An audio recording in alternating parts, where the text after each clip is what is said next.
سمعت الردود الشاعر رضا، هل يوجد آية في القرآن الكريم تأمرني باتباع الأئمة الاثني عشر؟ إن شاء الله موجودة.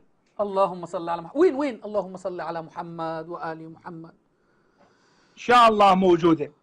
أنا هنا أقدر